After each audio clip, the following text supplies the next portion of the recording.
ഏത്തപ്പഴം വെച്ചിട്ട് നല്ല ടേസ്റ്റി ആയിട്ടുള്ള ഒരു ഇലയുടെ റെസിപ്പി കാണിച്ചു തരട്ടെ. ഇത് 2 നല്ല പഴുത്ത ഏത്തപ്പഴം എടുത്തിട്ടുണ്ട്. ഇനി ഒരു പാനിലേക്ക് 2 ടീസ്പൂൺ നെയ്യ് ഒഴിച്ചു കൊടുക്കാം. ഇവിടെ നിങ്ങൾക്ക് ഇഷ്ടമുള്ള ഡ്രൈ ഫ്രൂട്ട്സ് ഏതാണെന്ന് വെച്ചാൽ ചേർത്ത് കൊടുത്ത് ഒന്ന് ഫ്രൈ ആക്കി എടുക്കാം. ഇനി അതിലേക്ക് അരിഞ്ഞ ഏത്തപ്പഴം ഇട്ട് കൊടുക്കാം. ഏത്തപ്പഴം നല്ലപോലെ ഒന്ന് ഫ്രൈ ആകണം, നന്നായിട്ട് വേകണം.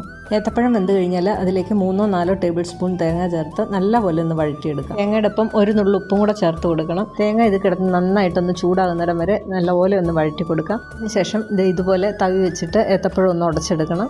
ഇനി ഇതിലേക്ക് മധുരത്തിന് വേണ്ടിയിട്ട് ശർക്കരയാണ് ചേർത്ത് കൊടുക്കുന്നത്. എല്ലാം കൂടെ നന്നായിട്ടൊന്ന് മിക്സ് ചെയ്യണം. എല്ലാം കൂടെ മിക്സ് ആയി കഴിഞ്ഞാൽ ഇതിലേക്ക് കുറച്ച് എള്ളും ഏലക്കപ്പൊടിയും കൂടെ ചേർക്കാം. ഇനി ഇതെല്ലാം കൂടെ ഒന്ന് മിക്സ് ചെയ്തതിന് ശേഷം ഒരു ബൗളിലേക്ക് മാറ്റാം. ഒന്ന് തണുത്തതിന് ശേഷം അതിലേക്ക് 3 ടേബിൾ സ്പൂൺ റവയും 1 ടേബിൾ സ്പൂൺ അരിപ്പൊടിയും കൂടെ ചേർത്ത് നന്നായിട്ട് മിക്സ് ചെയ്ത് വെക്കണം.